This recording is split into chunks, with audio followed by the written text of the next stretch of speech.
Hey guys, welcome back to the biggest agricultural platform in Namibia known as Induna Wengombe, which means headman of cattle. My name, of course, Mitchell Mutumba Simata, aka the headman of cattle. So today, I'm gonna touch on this.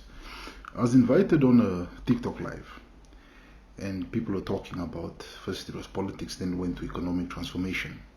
And with the discussion of economic transformation, the conversation turned to how do we transform the Namibian economy? And people gave ideas. And then I came in and I said, guys, we cannot talk about transforming the Namibian economy if we do not talk about the agricultural sector. Then one person came through and said that, look, in order for agricultural sector to flourish, you don't need to have qualifications, you just need to be a hard worker. And I said, just a hard worker. I said, no, that can't be, guys. The reality is, he said you don't need educational qualifications, you just need to be a hard worker. That's all. And I vetoed that and I said, you see, that's the mindset that's very wrong.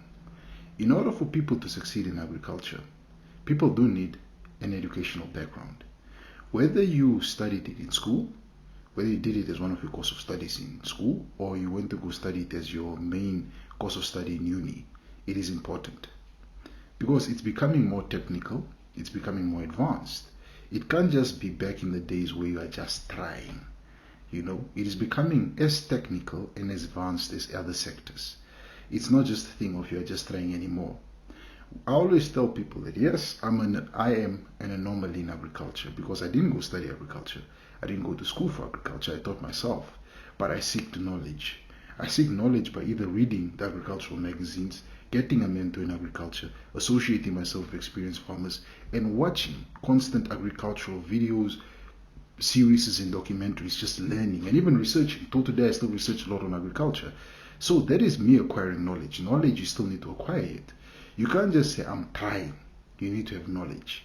You need to know if you're a crop farmer and you're trying to plant potatoes, you need to know how deep you should plant your ridges. Should you plant them above the ridge or under the ridge? What is the depth? What is the diameter? What is the spacing? And all this type of things. And this requires simple mathematics. Simple mathematics that you need to know. Now, if you do not have that skills and you don't go to college or you don't go to university or you don't attend lectures, agricultural lectures, which are hosted by potato farmers, how would you be able to break even? You also need to learn financial literacy in agriculture because not every farmer has the luxury of being able to hire an accountant or a tax lawyer. You need to be able to do your own taxes and you need to be able to run the numbers. So these are the skills that are needed. This is why I feel agriculture is the type of course that you can go and study. Yes, you can go get various qualifications, become very technical, become very numerical and so forth. And then there's the form of agriculture where you just need the basic knowledge, understanding how to do breeding of livestock, understanding how to breeding, inoculating, managing and taking care of your animals. That is the basic form of agriculture. But there are things like agroeconomics where you have to be able to take agriculture and economics and marry it together to be able to understand the numbers of why is it that the price of maize has gone up and why is it the price of maize has gone down. There are things like land surveying where you need to be able to take the science and the biology and land management and bring them together and be able to study the soil to see if the soil is good for farming or good for livestock or crop planting, or is it even worth trying? Because we can't anymore just try in agriculture. I know some people still just try. They get a orange, they plant it into the ground, and then the orange doesn't grow, it dies. Then you say, no, the soil is not good. We need people like soil analysts for horticulture and also animal husbandry who take the soil and run it through various tests and are able to tell you this soil requires X and Y product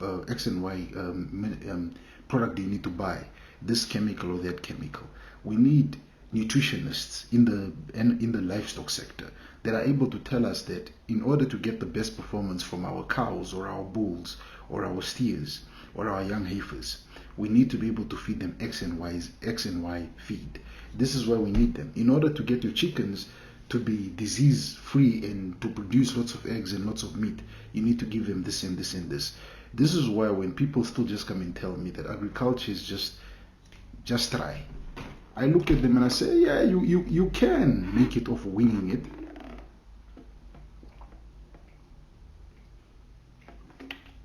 You can wing it, but you also need to get the knowledge, seek knowledge. I seek knowledge. There was a time where I used to buy Farmers Weekly when Farmers Weekly was just $20 or $21 or $28. I used to buy a lot of it. I have a box. Should I bring that box and show you guys? I have a box that's just full of Farmers Weekly.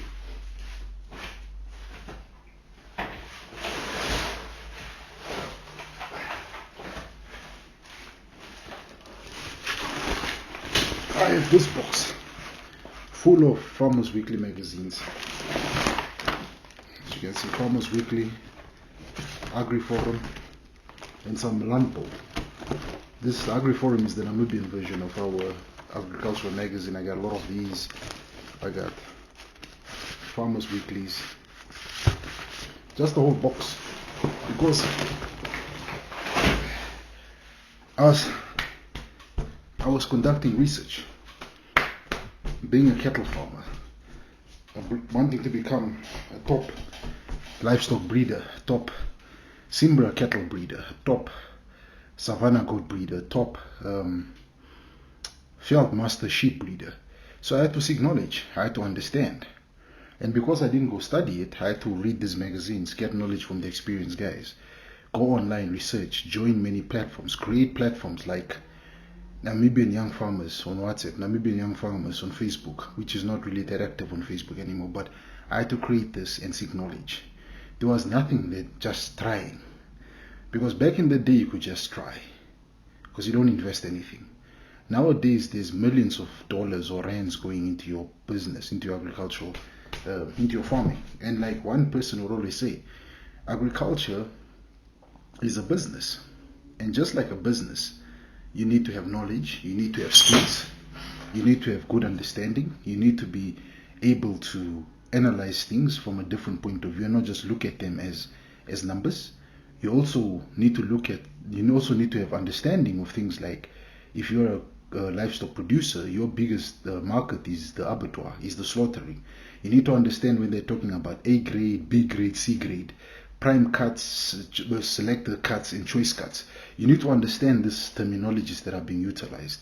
And you also need to be able to do measurements on your animals. So this is why numbers are important. So for the people that just say agriculture, you just need to be hardworking. Yes, you need to be hardworking, of course. But you need to have knowledge. You need to seek knowledge. If you didn't go study it, if you didn't spend 5-6 years of your degree or your honors studying agriculture, but you need to be able, also just talking about that, the sum of, my father has a degree in agriculture, he has a master's in agriculture. He did agriculture, horticulture, and animal husbandry, and then he also did analyzing of the type of grasses. Only a person who has that knowledge, who seeks that knowledge, went either to university or went to classes or went to rangeland conferences and was taught this, how to identify the type of grasses. This is what we need. Because if you're a livestock farmer and you're farming and you bought cattle from a sweet field area and you're bringing them to a sour field area, these animals might eat the grass and not gain the weight they were gaining on the sweet field. So you need to be able to study and say, why is that? What type of feed do I need to give here? So those days were just saying we are trying. Trying happens, but seeking of knowledge happens. And I advise farmers, young and old, new or old, seek knowledge. Whether it is knowledge from university or studying it in school, or knowledge from either attending informal methods like getting a mentor, or attending farmers' days or farmers' lectures, it is important. It is important because you need to make sure you get knowledge, you seek knowledge, you understand. Because through studying and having this knowledge, either you studied in university or your father taught you or your grandfather taught you or you were taught by a professor or a person assisted you or you had a mentor, you would understand concepts like crop rotation, bull rotation, camp rotations. You would understand these concepts compared to a person who just thinks agriculture, I need to buy seeds, put in the ground, voila, 3. Or I buy 1 bull with 2 females, voila, cows. You need to understand those concepts, and those concepts are becoming technical. This is why you have guys who have degrees and PhDs or national diplomas or certificates in agriculture, because it's important. And we shouldn't look down on their qualifications to say it's not important. It is as important as a medicine degree. Because I said this to them, remember, the farmer is dealing with the food you eat. If that farmer messes up the food you eat and contaminates that food you eat, chances are half of the population could perish. So my argument is simple. Whether you want to become a weekend hobbyist, a full-time professional, a small-scale farmer, you need to get knowledge. Whether it's knowledge you're going to enroll yourself in university and study a degree of agriculture, or you're going to do an informal course, or you're going to start attending lectures on agriculture. That is how you go about it. That's how you gain knowledge. With that said, ladies and gentlemen, I just want to say bye for now.